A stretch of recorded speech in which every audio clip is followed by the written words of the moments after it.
अस्सलाम वालेकुम स्टूडेंट्स, आज फेडरल बोर्ड का 11th केमिस्ट्री 2025 फर्स्ट एनुअल का पेपर था और यहाँ पर आपको जो हार्ड एरिया ऑब्जेक्टिव की है वो शेयर की जा रही है न्यू सिलेबस के लिए। ठीक है, तो स्टूडेंट स्टार्ट करते हैं। Question number 1, which compound of sulphur is used as a fertiliser? The correct answer is ammonium sulphate.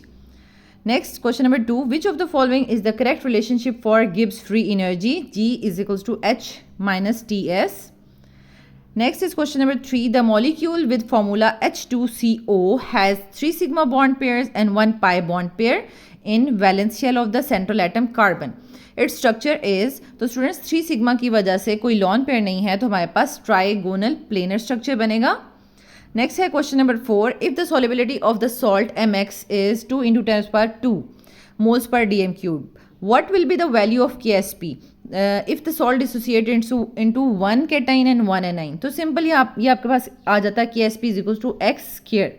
ठीक है, तो आपने इसी जो सॉल्युबिलिटी की वैल्यू दी हुई है इसका स्क्वायर लेना था, तो करेक्ट ऑप्शन है 4 × 10⁻⁴।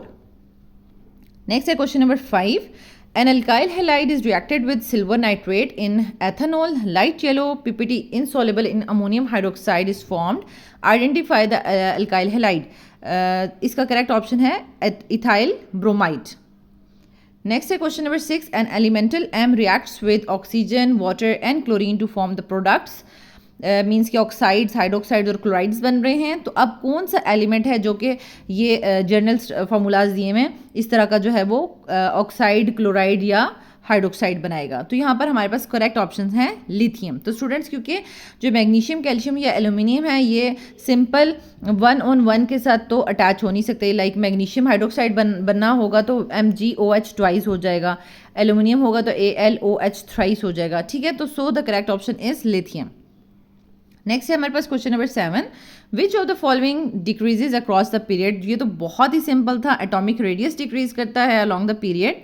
नेक्स्ट है question number 8, which molecule possesses stronger London dispersion forces? तो जिस मॉलिक्यूल का लार्ज सरफेस एरिया होगा, लॉन्ग चेन्स होंगी, तो उसका जो है लैंडर डिस्पर्शन फोर्सेज ज़्यादा होंगी। ठीक है, तो यहाँ पर करेक्ट ऑप्शन है N पेंटेन।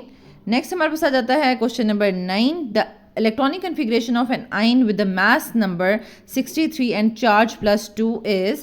अब चार्ज +2 का मतलब है कि 2 इलेक्ट्रॉन्स इस इलेक्ट्रॉनिक कन्फिग्रेशन में से रिमूव किए जा चुके हैं। ठीक है, तो आप इस पूरी इलेक्ट्रॉनिक कन्फिग्रेशन के इलेक्ट्रॉन्स नोट कर लें, +2 इलेक्ट्रॉन्स ऐड करेंगे तो आपके पास एटॉमिक नंबर आ जाएगा।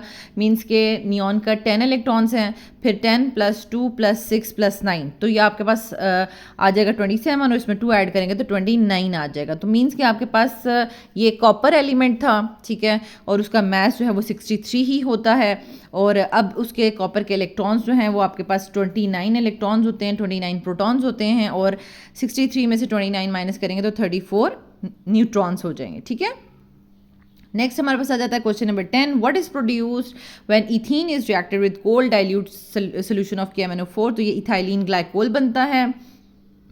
नेक्स्ट हमारे पास आ जाता है question number 11, identify the product Q in the given reaction. ये बहुत आसान था। नाइट्राइल्स जो हैं वो एसिडिक हाइड्रोलिसिस पे कार्बोक्सिलिक एसिड्स में कन्वर्ट होते हैं, तो यहाँ हमारे पास 3 कार्बन एसिड बन जाएगा। ठीक है, नेक्स्ट हमारे पास आ जाएगा question number 12, which of the following reaction at equilibrium will not be affected by change in pressure? जब number of moles of reactants and products जो हैं वो इक्वल होंगे तो चेंज इन प्रेशर से इक्विलिब्रियम पर कोई इफेक्ट नहीं होता। ठीक है, नेक्स्ट हमारे पास आ जाएगा question number 13, correct rate equation for the given reaction is. अब ये कुछ लाइट डिपेंडेंट रिएक्शंस होते हैं और कुछ टेम्परेचर डिपेंडेंट या कैटलिस्ट डिपेंडेंट रिएक्शंस होते हैं, तो ये जो रिएक्टेंट्स की कंसंट्रेशन पर डिपेंड नहीं करते, तो इनके लिए रेट इक्वेशन जो होगी rate is equals to K। ठीक है, नेक्स्ट हमारे पास आ जाता है question number 14, 0.5 DM cube of carbon dioxide gas is enclosed in a container at STP. The mass of the gas is। तो स्टूडेंट्स, इसमें आपने सिंपल रिलेशनशिप लगाना था कि 22.414 DM cube जो है वो किसके बराबर होते हैं? 1 मोल ऑफ अ गैस, यानी 44 ग्राम्स ऑफ कार्बन डाइऑक्साइड के। ठीक है, यानी 22.414 DM cube is equals to 44 grams. तो अब आपको अगर 0.5 DM cube का फाइंड आउट करना है तो वो आप कैसे फाइंड आउट करेंगे? 44 divided by 22.414 multiplied by 0.5. So correct option is 0.98 grams.